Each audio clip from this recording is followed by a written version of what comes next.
আমার যুবক ভাইরা, এই যে গুরুস্থানের মধ্যে কত মানুষ কিন্তু শুয়ে আছে, যাদের দাফনে এলাকার মানুষ ভয় পাইতো। এরকম আছে না নাই? যারা মারা গেছে এদের মধ্যে এমনও মানুষ ছিল যাদের কথায় মানুষ উঠতো আর বসতো, মানুষ ভয় পাইতো, দাফট দেখাইতো, বাহাদুরি দেখাইতো, তাকব্বুরি দেখাইতো। আজকে তাকায়া দেখেন, তাদের কবরের উপর দিয়া গরু ছাগল যায়, তাদের কবরের সামনে মানুষ যায় না। একদিন দাঁড়াইয়া কেউ তার সামনে গিয়া কথাও বলে না, প্রয়োজনও মনে করে না, নিজের সন্তানও যায় না, আত্মীয় স্বজনও যায় না, নাতিরাও যায় না। হায় রে, অথচ তার কথায় মানুষ উঠতো আর বসতো, ঠিক নেই? সেই মানুষ এখন কবরে শুয়ে আছে, কেউ জিগায় না, তার কাছে কেউ যায় না। এই জন্য কবি বলেন, আমি একটা মানুষ ছিলাম, আমার একটা নাম ছিল, সবার মতো আমার দেহে রক্ত পানি গাম ছিল। এই গজলের মর্ম হলো, যিনি মারা গেছে তিনি বলতেছে আমিও তোমাদের মতো মানুষ ছিলাম। এই যে কবরে যিনি শুয়ে আছেন, আর আজকে আমরা ওনার পাশে, তাদের পাশে বসে আছি, ঠিক না? এই দৃশ্যটা আজকে আমরা দেখতেছি। কসম খোদা, আগামী বছর আসার আগে এখান থেকে কিছু মানুষ আমার এটার ভিতরে ঢুকবো, কথা হয় না? চিত্রটা কিন্তু ভয়ানক, বিষয়টা কিন্তু আপনি আমাকে ভাবাইতে হবে। আজকের দৃশ্য কোন প্যান্ডেলের ভিতরে, আগামী 1 বছর পরে বহু যাত্রী এখানের হয়ে যাবে। আবার আমি আপনি আজকে এখানে আসি রে, আগামী 30 বছর 50 বছর পরে একজনও থাকবো না এখানে, ঠিক নেই?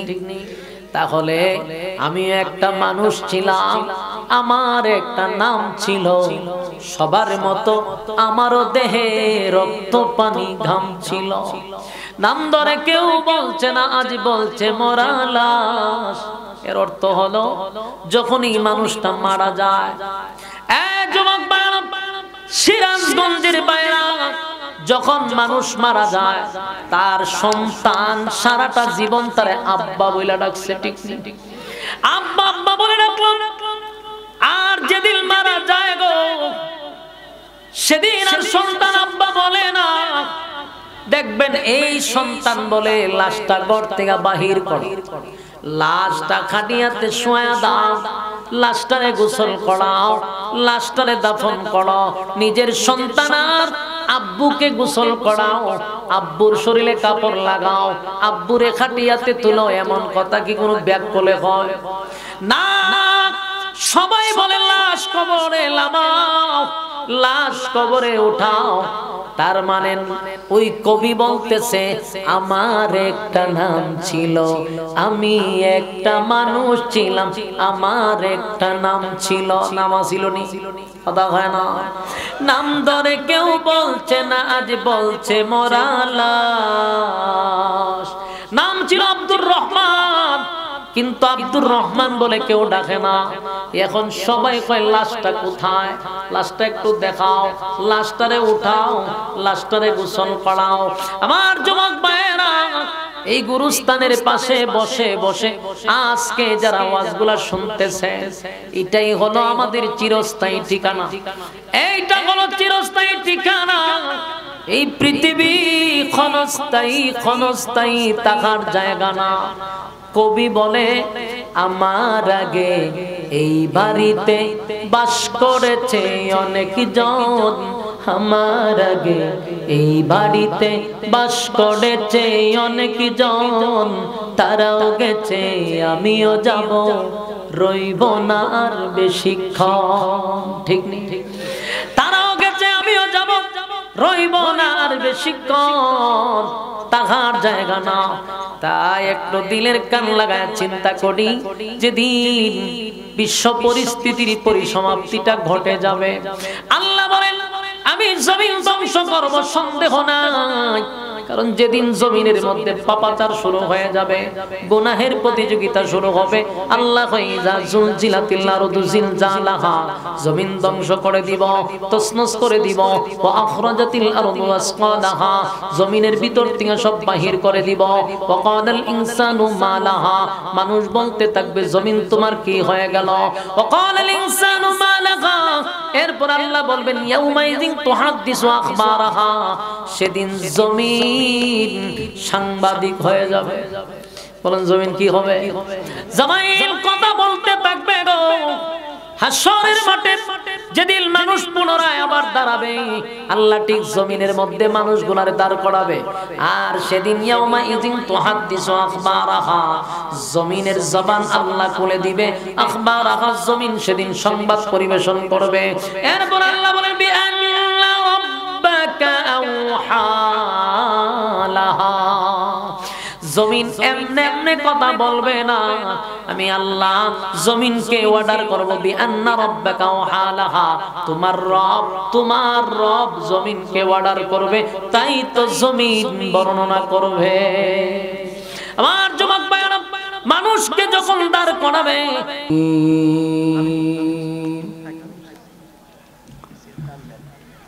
إذا زلزلت الأرض زلزالها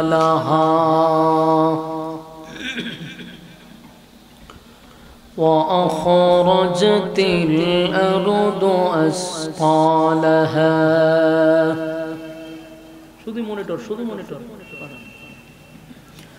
وقال الإنسان ما لها يومئذ يصدر الناس أشتاتا ليروا أعمالهم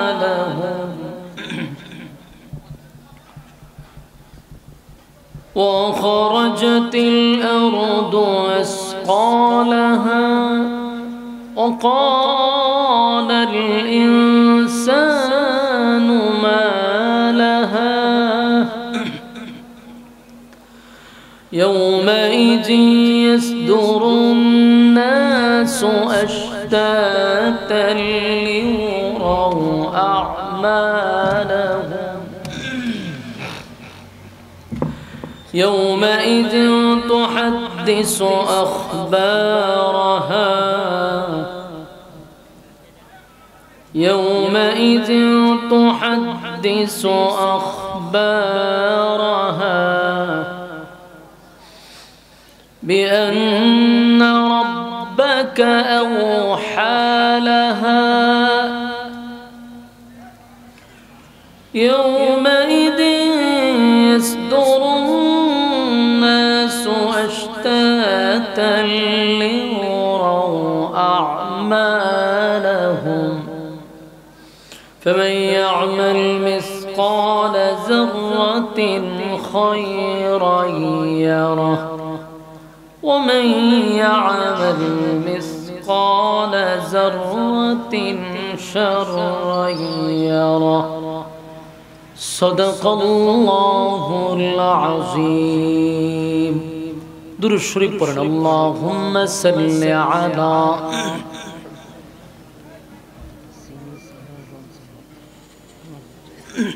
পড়েন দুরূদ শরীফ পড়েন اللهم صل على محمد وعلى آل محمد كما صليت على إبراهيم وعلى آل إبراهيم إنك حميد مجيد اللهم بارك على محمد وعلى كما এই সূরাটি আল্লাহ রাব্বুল আলামিন মক্কাতুল মুকাররমায় নাজিল করছে। মক্কাতুল মুকাররমায় এই সূরাটি নাজিল করেছেন। সূরাটির নাম হলো সূরা জিলজাল। এই জিলজাল সূরাটির বাংলা অর্থ হলো ভূমিকম্পের সূরা। বলুন কি কম্পের সূরা? তাহলে সূরার একটা নাম আছে কোরআনে, এই সূরাটার নামই হলো ভূমিকম্প। ভূমিকম্পের সূরা। বলুন তো দেখি আমাদের দেশে ভূমিকম্প হচ্ছে কিনা? হ্যাঁ, একদিনে 3 বার হয়েছে ঢাকাতে, আর গত শুক্রবার হয়েছে সারা বাংলাদেশে। ঘন ঘন ভূমিকম্প এটা হলো কিয়ামতের আলামত। ঘন ঘন ভূমিকম্প কিয়ামতের আলামত। আর জমিনে কখন ভূমিকম্প হয়? যখন জমিনে পাপাচার হয়। কথা বুঝতেছেন? এমন পানি পড়ছে একেবারে গোসল করাইলে জমা ছিল পানি। আচ্ছা অসুবিধা নেই, অসুবিধা নেই, আপনারা বসেন, একটু বসেন। পানি তো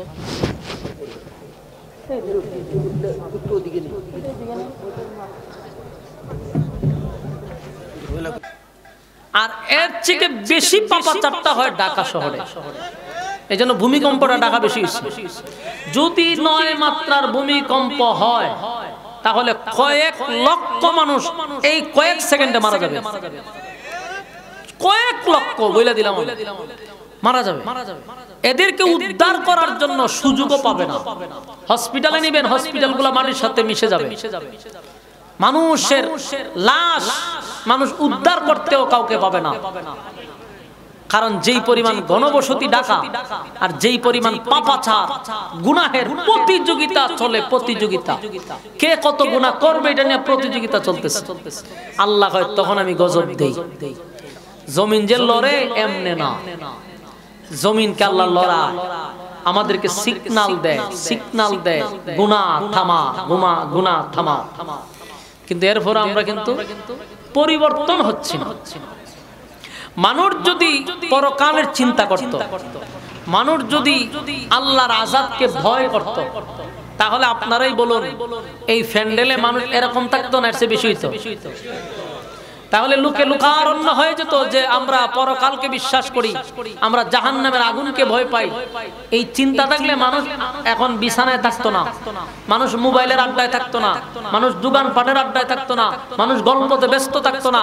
কারণ মানুষের ভিতরে মরণের ভয় নাই, পরকালের ভয় নাই, যার মনে যেমনে চায় এমনি চলতেছে। অথচ এই পৃথিবী এটা চিরস্থায়ী না। বলুন এই পৃথিবী চিরস্থায়ী না, এটা ক্ষণস্থায়ী, তাহার কোনো সুযোগ নেই।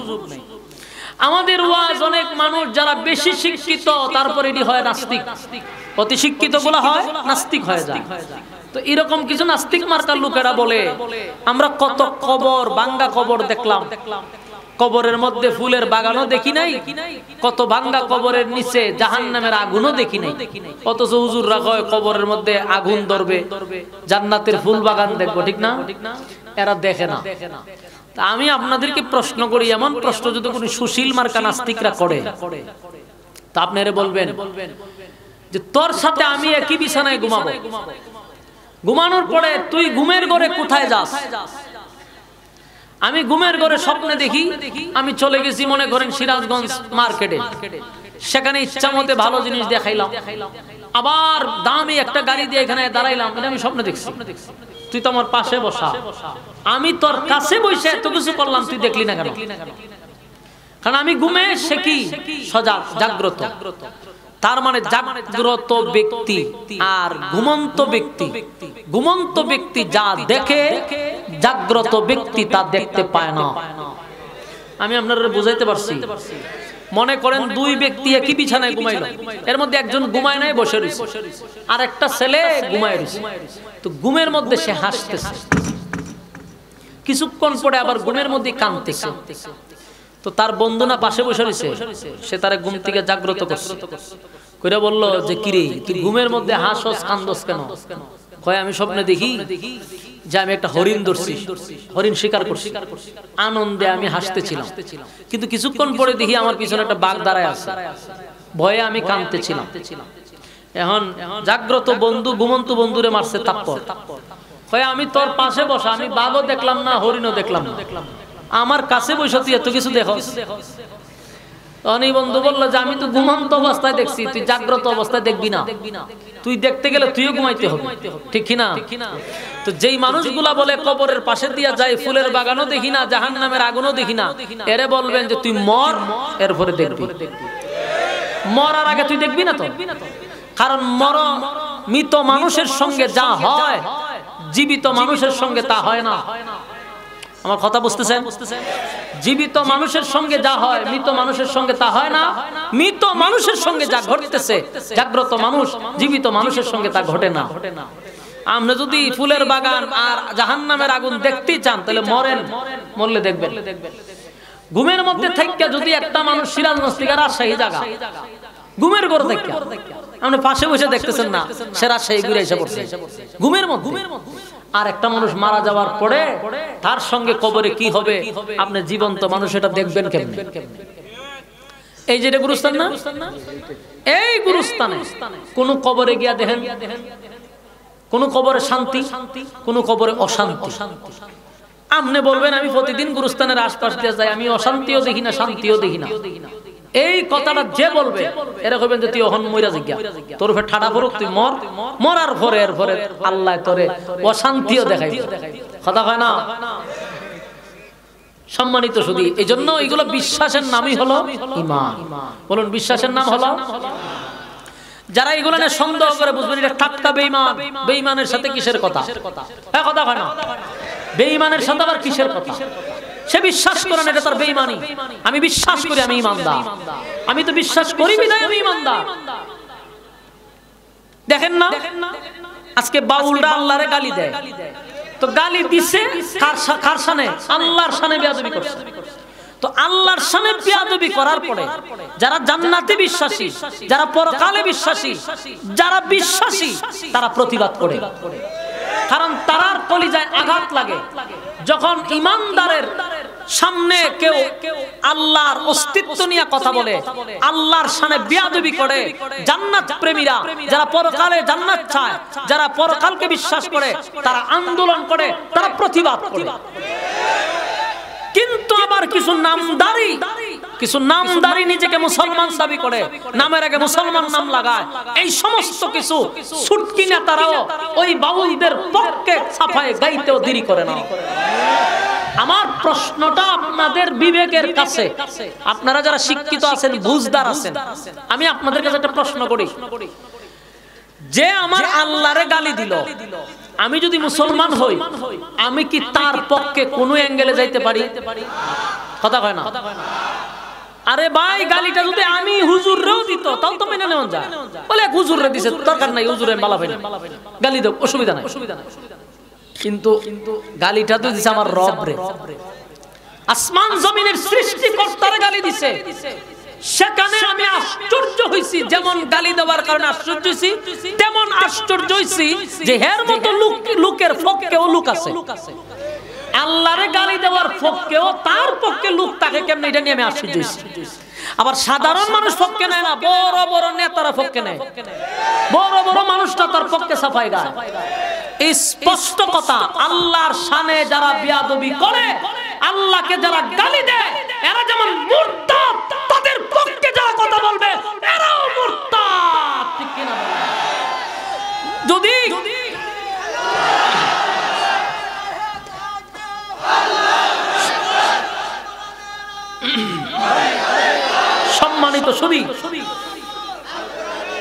সম্মানিত সুধী, এটা আমার ঈমানের সাথে সম্পর্ক। বলুন এটা কার সাথে সম্পর্ক? এখানে আমার ঈমানের সম্পর্ক। সুতরাং এখানে আমার কোনো রাজনৈতিক সম্পর্ক না, এখানে দলের সাথে কোনো সম্পর্ক না, ব্যক্তির সাথে সম্পর্ক না, কোনো মানুষের সাথে সম্পর্ক না, স্বয়ং আমার ঈমানের সাথে সম্পর্ক। আল্লাহকে গালি দিছে, প্রতিবাদ তো আমি করবই। বাধা দিলে এরপরে প্রতিবাদ করব। প্রতিবাদ করতে গিয়া যদি জেলে যাইতে হয়, মার খাইতে হয়, আল্লাহর জন্য জেল কাটতে রাজি, মার খাইতে রাজি, ঈমান বিক্রি করব না। আজকে দুই একটা বাউলকে খুশি করার জন্য, দুই একটা ফাউলকে খুশি করার জন্য যেই সমস্ত নেতারা 18 কোটি মুসলমানের কলিজায় আঘাত দিছে, এদের সাথে হিসাব হবে সেই বুটের ময়দানে। মুসলমানরা নীরব, আপনাদের নাম আমরা বলবো না, আপনাদেরকে গালিও দিব না, হিসাব হবে বুটের কেন্দ্রে। কারণ আমার আল্লাহকে গালি দেওয়ার পরে ফককে নিয়ে কথা বলছেন। এদেশের মানুষ আপনার দল করতে পারে, কিন্তু আপনাকে আল্লাহর চেয়ে বেশি মহব্বত করে না। কথা কয় না?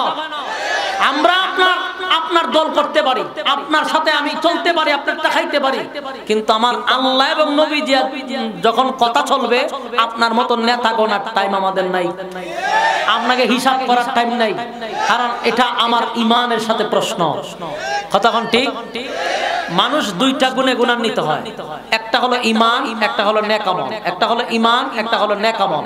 ঈমান এবং নেক আমল থাকলে আল্লাহ হয় তার সম্মান হলো ফেরেশতাদের চেয়ে বেশি। আর যদি ঈমান এবং নেক আমল না থাকে, কুকুর বিড়ালের চেয়ে সে নিকৃষ্ট। কথা বলেন। মানুষ কয় প্রকার? দুই প্রকার। একদল মানুষ ফেরেশতাদের চেয়ে দামি, আরেক দল মানুষ কুত্তা বিলার চেয়ে নিকৃষ্ট। কথা কি বুঝতেছেন? মনিটরে বাড়ানো প্রচুর শ্বাসটা নেই, আপনি 4টা বক্স লাগাইছেন, মাটিটা কাঁপার কথা, কাঁপতেছে না। আমার স্টেজে কিন্তু সাউন্ড নেই, একটু মনিটরে সাউন্ড বাড়া। আপনারা আমার কথায় কি কষ্ট পাইছেন? আমি আপনাদেরকে যে কথাটা বলছি এটা আমার ইমানি দায়িত্ব। আমার দায়িত্ব হলো আমার অডিয়েন্সদেরকে সচেতন করা, তাদেরকে বার্তা পৌঁছায়া দেওয়া। মানা না মানা আপনাদের একান্ত, কিন্তু আমি যেন জবাবদিহি না করতে হয় যে আমি কেন আপনাদের কান পর্যন্ত পৌঁছাইলাম না, সেটার জন্য জবাবদিহিতা যেন না করতে হয়। এই জন্য আমার জায়গাতে আমি বইলা দিলাম যে ভাই, দল করতে পারি, কিন্তু ইমানের সাথে কারোর কোনো তুলনা হয় না। আমার ইমান আমল লইয়া কবরে আমার যাইতে হবে, আমার ইমান আমল লইয়া আমার কবরে যাইতে হবে। সুতরাং সব ছাড়তে পারি, ইমান তো ছাড়া যায় না। আজকে এই সমস্ত গজব কেন আসতেছে? এই সমস্ত বাউল নামক ফাউলদের কারণে। স্টেজে বৈশা কোরআন নিয়ে অপমাননা করে। এই বাউল নামক ফাউলটা দেখলাম সূরা নাস নিয়ে সে ফাজলামি করছে। আল্লাহ বলল কি আর সে কইল কি? অজ্ঞ 5 পাস করা একটা বাউল অনলি মাত্র 5 পাস করছে। এই 5 পাস করা বাউলের পক্ষে আজকে বাংলাদেশের শীর্ষস্থানীয় নেতারা তার পক্ষে সাফাই গায়। কি পরিমাণ দুর্ভিক্ষ পড়ছে এদের কপালে। এই জন্য বলি সচেতন হওয়া দরকার। আল্লাহ হেফাজত করুক, আমিন। এই গজব আসবে, ইজা জুলজিলাতিল আরদু জিলজালাহা, জমিনের মধ্যে জালজালা হবে। বড় জালজালার আগে ছোট ছোট জালজালা দিবে। কিয়ামত হবে, কিয়ামতের আগে ছোট ছোট ছোট ছোট ভূমিকম্প হবে। আর এই ভূমিকম্পগুলোতে অনেক মানুষ মারা যাবে। শুধু ছোট ভূমিকম্প যে মরবে না এমন না, লক্ষ লক্ষ মানুষ মারা যাবে। আল্লাহ গজব দিবে, জমিনে ধ্বংস করবে। কারণ আল্লাহ নিজেই বলছেন, কুল্লু মান আলাইহা ফান, আমি সব ধ্বংস করব। বলেন কোন কিছু থাকবে? সব ধ্বংস করব। وَيَبْقَى وَجْهُ رَبِّكَ ذُو الْجَلَالِ وَالْإِكْرَامِ।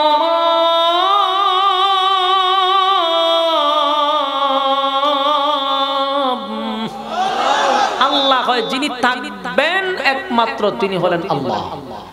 বলুন সব ধ্বংস হওয়ার পরে কে থাকবে? আল্লাহ বলেন শুধুমাত্র আমি থাকবো, বাকি সব ধ্বংস হবে। এখন কিয়ামত বলি আমরা এটাকে, ঠিক না? যেদিন পৃথিবী ধ্বংস হবে দিনটাকে কি বলি? কিয়ামত। কিয়ামত দুই প্রকার। বলেন কয় প্রকার? একটা কিয়ামতে কুবরা, একটা কিয়ামতে সুগরা। একটা বড় কিয়ামত, একটা ছোট কিয়ামত। বড় কিয়ামত তো হবে সমষ্টিগতভাবে, আর ছোট কিয়ামতটা হবে ব্যক্তিগতভাবে। ব্যক্তিগত হলো আমি যদি এখন মারা যাই, এই স্টেজে মারা যাই, আমার কিয়ামতটা এখান থেকে শুরু হবে। এটারে বলা হয় ব্যক্তিগত কিয়ামত। মাতা ফাকাত কামাত কিয়ামতুহু, যে যখন মারা যাবে তার কিয়ামত তখন থেকে শুরু হবে। এটা হলো ছোট কিয়ামত। আরেকটা কিয়ামত হলো সমষ্টিগত, বিশ্ব পরিস্থিতির পরিসমাপ্তি আল্লাহ ঘটায়া দিবে। এটা কিভাবে ঘটবে? ইসরাফিল আলাইহিস সালাতু ওয়াস সালামের সেই বাঁশির ফুঁকে तमाम পৃথিবীকে আল্লাহ লড়াইয়া দিবে। কথা কি ক্লিয়ার বুঝতেছেন? আওয়াজ দিন। আল্লাহ বলেন, ইদা যুলজিলাতিল আরদু জিলজালাহা, জমিনের মধ্যে জালজালা শুরু হবে। আল্লাহ বলেন বাঁশি বাজায়া দিব। ইসরাফিল আলাইহিস সালাতু ওয়াস সালাম সিংহা হাতে লইয়া কিন্তু দাঁড়ায় আছে, শুধুমাত্র মালিকের হুকুমের অপেক্ষায়।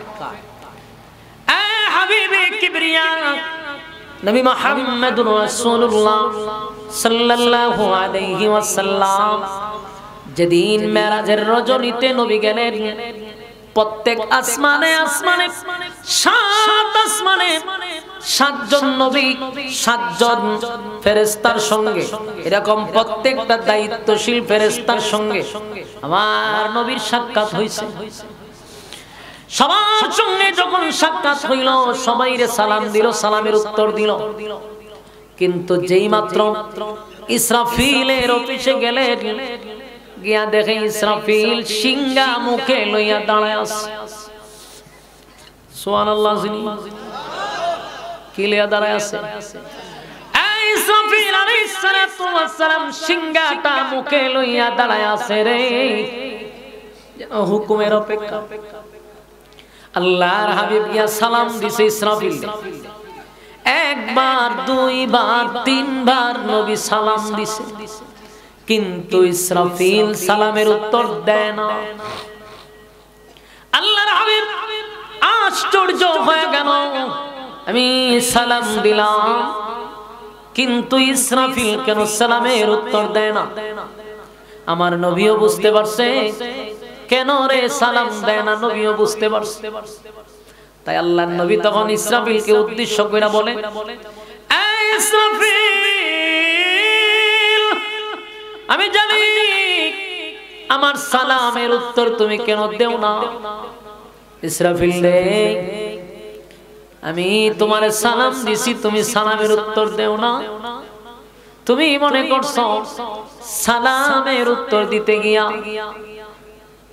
তুমি যদি একটু সময় দেরি করো, আল্লাহর হুকুমের অমান্য হবে। ইসরাফিল তো কথা বলে না, এইভাবে দাঁড়ানো। নবী বারবার কথা বলতেছে কিন্তু উত্তরও দেয় না, লড়েও না, চোখের ফাতিও ভালায় না, এক দৃষ্টিতে দাঁড়ানো। তারপর আল্লাহর নবী বলেন, বুঝতে পারছি ইসরাফিল, তাহলে আমার বক্তব্য শোনো। আমি সাত আসমানে নিজে নিজে আসি নাই, মন গড়া আসি নাই, ব্যক্তিগত আসি নাই, আমার মালিক আমারে দাওয়াত দিয়ে আনছে। সুবহানাল্লাহ, কে লাগাত আছে? আমার মালিক আমারে দাওয়াত দিয়ে আনছে রে। এই ইসরাফিল, আমি পৃথিবীর থেকে এমনি এমনি আসি নাই, আমার মালিক আমার স্পেশাল দায়িত্ব দিয়া আমার মালিক দাওয়াত দিয়ে আনছে। আমার সঙ্গে একটা ভিআইপি সফর সঙ্গী আছে, জিবরাইল আমার সফর সঙ্গী। আমারে আল্লাহ দাওয়াত দিয়ে আনছে, আমি এমনি এমনি আসি না, দাওয়াত দিয়াই না। আল্লাহ তোমারে অর্ডার দিবে না দুনিয়া ধ্বংস করার জন্য। ইসরাফিল বুঝাইছে যে তুমি যে চিন্তা করতেছো এটা হবে না, কারণ আমি তো নিজে নিজে আসিনি। আমার মালিক আমার দাওয়াত দেয় না, গোটা পৃথিবী ধ্বংস করে দিবে এই সিদ্ধান্ত মালিক নিবে না। তুমি নিঃসন্দেহে আমার সালামের উত্তর দিতে পারো। আপনার এলাকাতে কি মানুষ মরলে সুবহানাল্লাহ কোন না ঠাডা বললে কোনটা আমি জানি না, তো হইতে তো পারে যে আমরা মারা গেলে সুবহানাল্লাহ। আপনার আওয়াজে আমি খুব ব্যথিত যে আপনারা ওয়াজ শুনতে চুপ করে বসে থাকেন। আমার কথা কি আপনারা বুঝেন? এটা আমি কেমনে বুঝতাম যে বুঝতেছেন? এই জন্য হা না কইতে হয়। একটা জিনিস চিন্তা করেন, যে ইসরাফিলকে আল্লাহ বানাইলো, বানানোর পরে যে সিংহা হাতে দিছিল, আর কোনদিন ইসরাফিল ডাইনেও তাকায় নাই, বামেও তাকায় নাই, কোনদিন সিংহার কাছ থেকে মুখটা সরায় নাই। কিন্তু আমার নবী যখন বলছে তুমি আমার সালামের উত্তর দিতে পারো, আমার মালিক তোমারে অর্ডার দিয়া দুনিয়া ধ্বংস করবে না। ইসরাফিল সাথে সাথে সিংহা সরাইছে, সুবহানাল্লাহ। সৃষ্টির পরে প্রথম নবী, সর্বপ্রথম সৃষ্টির পরে সিংহা সরাইছে। আমার নবীর সালামের উত্তর দেওয়ার জন্য সিংহা সরাইয়া দিছে। সরাইয়া সালামের উত্তর দিল, আসসালামু আলাইকা ইয়া রাসূলুল্লাহ, আসসালাতু ওয়াসসালামু আলাইকা ইয়া হাবিবাল্লাহ, আসসালাতু ওয়াসসালামু আলাইকা ইয়া রাহমাতাল লিল আলামিন। ওগো নবীজি, আপনি আমারে সালাম দিবেন, প্রথম সালামই আমি শুনছি, কিন্তু উত্তর দেই নাই। দ্বিতীয়বার আপনি আমারে সালাম দিবেন এবং উত্তর দেই নাই। তৃতীয়বার সালাম দিবেন, উত্তর দেই নাই। কারণ আমার মালিক আমারে বানাইয়া আমার মুখের সামনে একটা সিংহা লাগাইয়া আমার মালিক আমারে দাঁড় করে রাখছে গো। মালিক বলছে শুধু আমি হুকুম দিব, এক সেকেন্ড দেরি হইলে কিন্তু উপায় নাই। তুমি তোমার হুকুমের অপেক্ষায় দাঁড়ায়া থাকো। আমি যেদিন বলবো বাঁশি বাজায়া দেওয়ার জন্য, সেদিন বাঁশি বাজায়া দিবি। ওগো নবীজি, সেদিন থেকে আজ পর্যন্ত আমি সিংহার কাছ থেকে মুখ লড়াই নাই, শুধু আপনার সালামের উত্তর দেওয়ার জন্য সিংহা সরাইলাম। সুবহানাল্লাহ। এটাকে আরবিতে বলা হয় সুর। যেদিন আল্লাহ বলবে সেদিন বাজায়া দিবে। আর ওই বাজানিটা হবে, ওই বাজানিটাই হবে কিয়ামত, যেটা পৃথিবী ধ্বংস করবে। ইযা যুলজিলাতিল আরদু জিলজালাহা, জমিনের মধ্যে জালজালা শুরু হবে ইসরাফিলের সিংহায় ফুঁক দেওয়ার পরে। সিংহায় 3 বার ফুঁক দেওয়া হবে, কোন riwayate 2 বার। এই যে মাত্র ফুঁক দিবে গো, ইযা যুলজিলাতিল আরদু জিলজালাহা, জমিনের মধ্যে একটা জালজালা শুরু হবে, জমিন কাঁপনো শুরু করবে। ওয়া আখরাজাতিল আরদু আসকালাহা। আমার যুবক ভাইরা, সিরাজগঞ্জের ভাইরা, যেই মাত্র জালজালা শুরু হবে, কাঁপনো শুরু হবে, লাফানি শুরু হবে, ওয়া আখরাজাতিল আরদু আসকালাহা, জমিনের নিচে কিন্তু দামি দামি দামি দামি সম্পদ আছে। হীরা মণি মুক্তা স্বর্ণের পাহাড় সহ জমিনের নিচে কিন্তু সম্পদ আছে। ওয়া আখরাজাতিল আরদু আসকালাহা, জমিনের ভিতর থেকে সব বাহির করে জমিন উগলায়া দিবে। কথা বুঝতেছেন? মনে করেন এই মাটির ভিতর থেকে যদি স্বর্ণের পাহাড় বাইরে, হীরা মণি মুক্তা বাহির হবে, কিন্তু আশ্চর্যের ব্যাপার হলো মানুষ তাকায়া তাকায়া দেখবে আর খালি বলবে হায় আফসোস, হায় আফসোস। এই স্বর্ণের জন্য, হীরা মণি মুক্তার জন্য কত না মারামারি, কত না হানাহানি, কত মায়ের করলাম, নিজের ভাইয়ের সঙ্গে ঝগড়া লাগলাম সম্পদ নিয়ে, আত্মীয় স্বজনের সঙ্গে, এলাকাবাসীর সঙ্গে। আজকে সেই সম্পদ আমার চোখের সামনে বাহির হয়ে গেছে, সম্পদ গুলি বাহির হয়ে গেছে। ওয়াকালাল ইনসানু মা লাহা, মানুষ বলতে থাকবে জমিন রে তোমার কি হইল। মানুষ এগুলা দেখবে আর আফসোস করবে। আমার যুবক ভাইরা, অন্যদিকে ইসরাফিলের আওয়াজের একটা বিকট আওয়াজ, বিকট বিকট বিকট থেকে বিকট, বিকট থেকে বিকট, এটার আওয়াজ খালি বাড়তেই থাকবে, এত বাড়বে, বিকট থেকে বিকট হয়ে যাবে, বিকট থেকে বিকট হয়ে যাবে। একটা সময় মানুষ আর সহ্য করতে পারবে না। যত সময় যায় তত খালি আওয়াজ বিকট হয়। এই আওয়াজের কারণে সমস্ত প্রাণীকুল মানুষগুলা মাতালের মতো ঘুরতে থাকবে। আওয়াজের কারণে আর সহ্য করতে পারবে না, সমস্ত প্রাণীকুল মারা যাবে, সব শেষ। কিন্তু আওয়াজ বন্ধ হবে না, আওয়াজ বন্ধ হবে না। মানুষ মারা গেল, প্রাণীকুল মারা গেল, কিন্তু এখনো আওয়াজ বন্ধ হয় না। আওয়াজ যত সময় যায় বাড়তেই থাকবে, বাড়তেই থাকবে, বিকট থেকে বিকট হইতেই থাকবে, বিকট থেকে বিকট হইতেই থাকবে, এতটা তীব্র হবে। আওয়াজ কি পরিমাণ বাড়বে? এই পৃথিবীর থেকে 9 কোটি 30 লক্ষ মাইল উপরে হলো সূর্য। এই পৃথিবীর থেকে 13 লক্ষ গুণ বড় হইল সূর্য, 13 লক্ষ গুণ বড়, 9 কোটি 30 লক্ষ মাইল উপরে। সেই সূর্যটা এত বড় সূর্য, আওয়াজের কারণে বিকট থেকে বিকট হবে, আওয়াজের কারণে সূর্যটা টুকরা টুকরা হয়ে যাবে। কি বুঝতেছেন আমার কথা? আপনারা কি ওয়াজ শোনার মনোযোগ আছে? লক্ষণে হয় না। আমার যুবক ভাইরা, কথাগুলি মন গড়া বলতেছি না, একটা কথাও আমার মন গড়া না।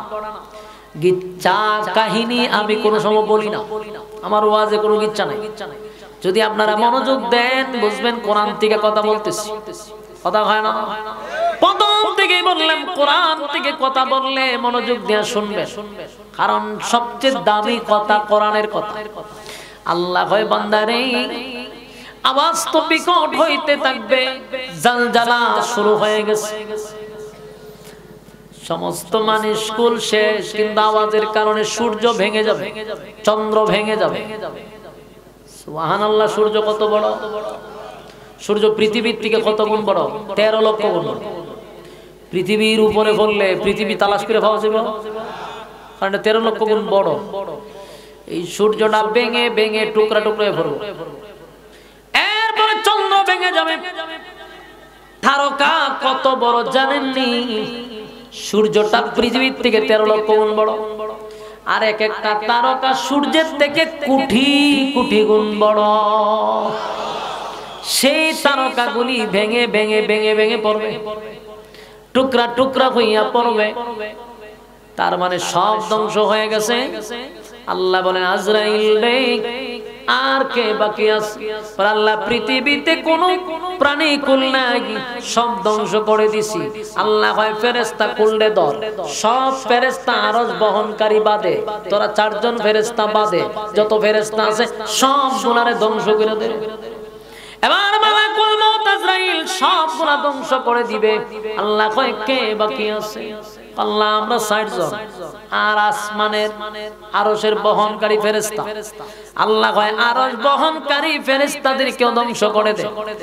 সব ধ্বংস হয়ে গেল, বাকি আছে রে আল্লাহ আমি আছি, জিবরাইল আছে, মিকাইল আছে, ইসরাফিল আছে। আল্লাহ কয় তুই বাদে ইসরাফিল সহ জিবরাইল সহ সবগুলারে ধ্বংস করে দে।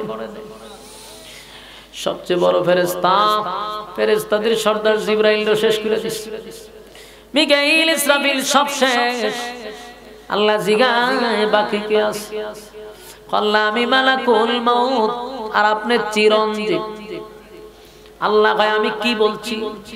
কুল্লু মান আলাইহা ফান, সব আমি ধ্বংস করে দিব। সব ধ্বংস হয়ে গেলে আজরাইল রে তুই এখনো বাকি আছিস কেন? সুবহানাল্লাহ। আজরাইল কয় সর্বনাশ, মালিক আমারও কি আপনি ধ্বংস করে দিবেন? আল্লাহ কয় আমি বলছি কুল্লু মান আলাইহা ফান, সব ধ্বংস করব, তুই থাকবি কেন? আজরাইল একটা চিৎকার দিয়া কয় মালিক কোনোভাবে কি আমার ছেড়ে দেওয়া যায় না? আল্লাহ কয় বহু মানুষের রূহ নিছস, বহু মানুষকে তোরে দিয়া শেষ করাইছি, আজকে তুইও শেষ হবি। আজরাইল একটা চিৎকার দিবে রে। পৃথিবীতে যদি তখন কোন প্রাণী কুল বেঁচে থাকতো, আজরাইলের চিৎকারে সব ধ্বংস হয়ে যেত, সব ধ্বংস হয়ে যেত। আল্লাহ কাছে আজরাইল আল্লাহ আমার ধ্বংস কেমনে করবেন? আল্লাহ হয় আমার হুকুমে তোর ধ্বংস করব। আল্লাহ ধর, আজরাইল ধরছে, কিতানে ধরছে কইতাম না, কারণ আল্লাহর হুকুমে ধরছে। জাকাত শেষ করে লইছে তাহলে আজরাইল শেষ বাকি আছে কে কথা কয় না ওয়াজহু রাব্বিকা যুল জালালি ওয়াল ইকরাম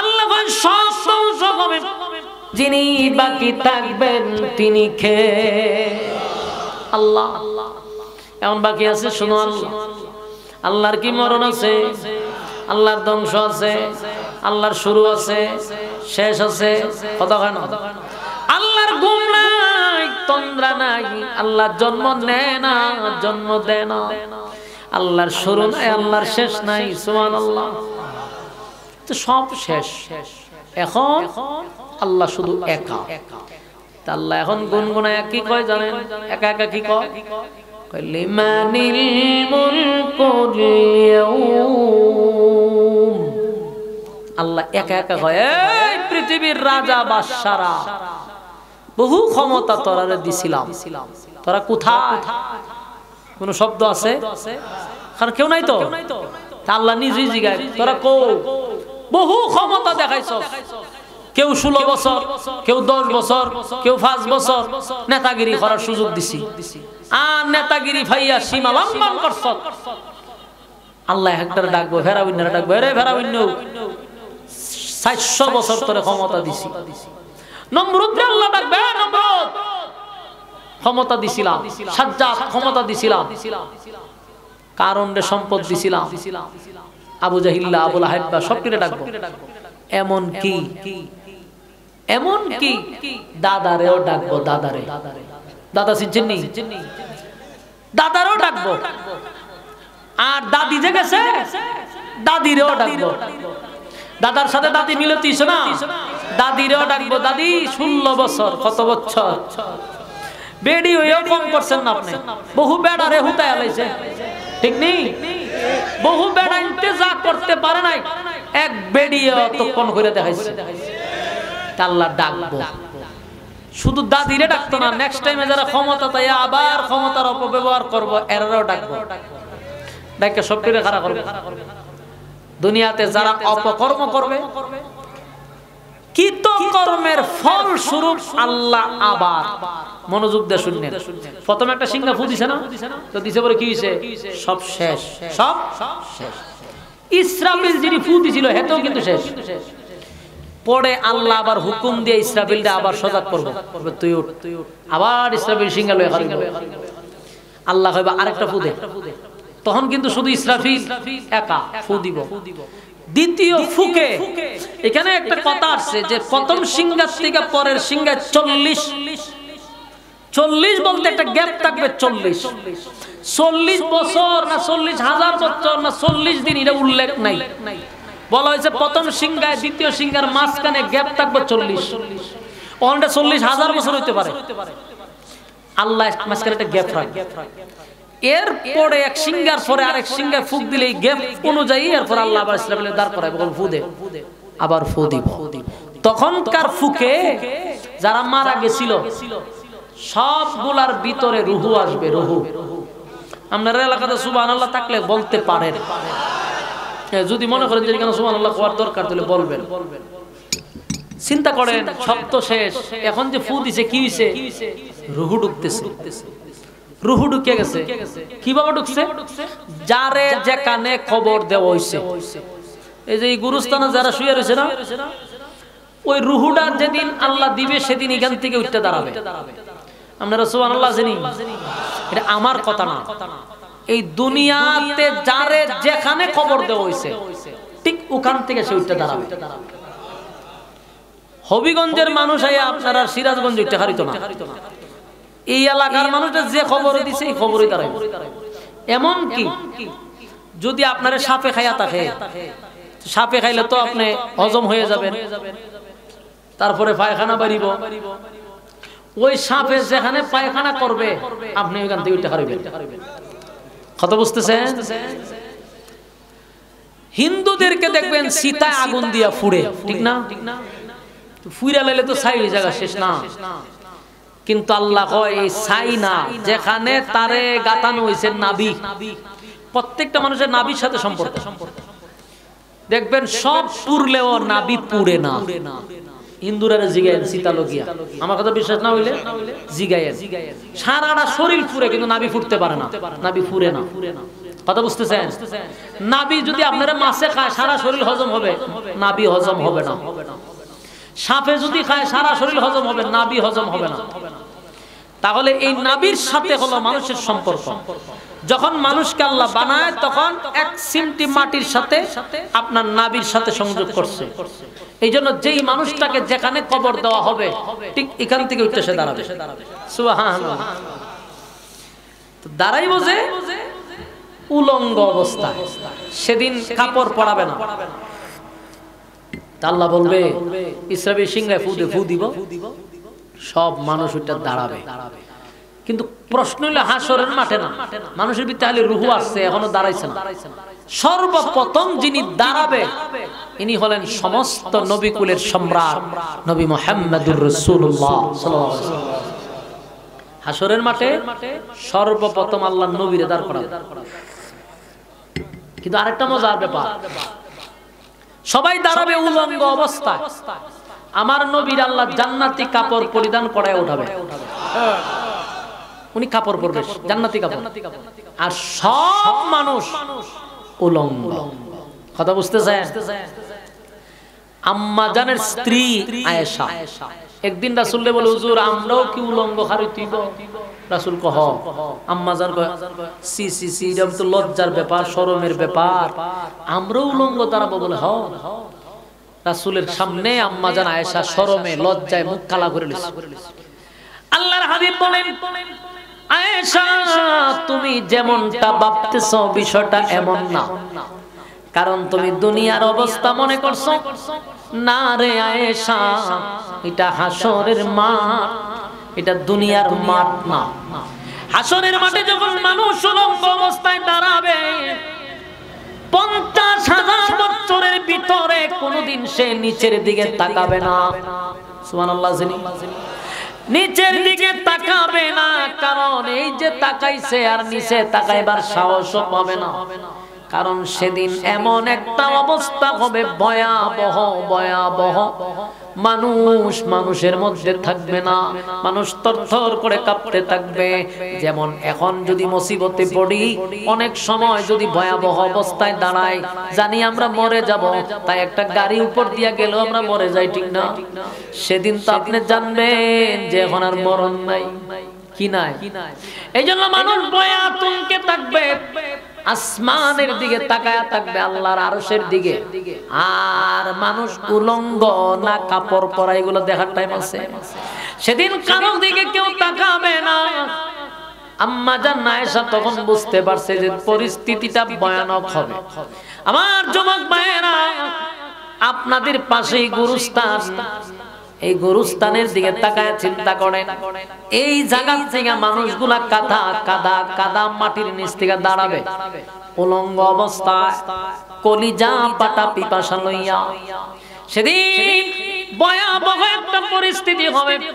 আজকে দুনিয়ার জমিনে যারা মন গড়া জিন্দেগি চালাইতেছে, যেমনে মনে চাই এমনে চলতেছি, অন্যের জায়গা দখল করতেছি, মানুষের উপর জুলুম করতেছি। তুমি যে মানুষটার উপরে জুলুম করলা, এই মানুষটা যখন চোখের পানি ছেড়ে দিয়া মালিকের কাছে বিচার দেয়, তোমার দুনিয়ার জিন্দেগিও শেষ, পরকালের জিন্দেগিও শেষ। পরিস্থিতিটা ভয়াবহ হবে রে। তাই মরার আগে সোজা হওয়া দরকার আছে না নাই? আমরা সোজা হই কিন্তু মরার পরে, মরার আগে কিন্তু সোজা হই না। বাস্তব না বাস্তব? বলে লাশটা ঘর থেকে বাহির কর, লাশটা খাটিয়াতে শোয়া দাও, লাশটারে গোসল করাও, লাশটারে দাফন করো, নিজের সন্তান আর আব্বুকে গোসল করাও, আব্বুর শরীরে কাপড় লাগাও, আব্বুরে খাটিয়াতে তুলো। এমন কথা কি কোনো ব্যাককলে হয়? না, সবাই বলে লাশ কবরে নামাও, লাশ কবরে উঠাও, তার মানে ওই কবি বলতেছে আমার একটা নাম ছিল, আমি একটা মানুষ ছিলাম, আমার একটা নাম ছিল। নাম ছিল নি, কথা হয় না। নাম ধরে কেউ বলছে না, আজ বলছে মোরা লাশ। নাম ছিল আব্দুর রহমান, কিন্তু আব্দুর রহমান বলে কেউ ডাকে না। এখন সবাই কয় লাশটা কোথায়, লাশটা একটু দেখাও, লাশটারে উঠাও, লাশটারে গোসল করাও।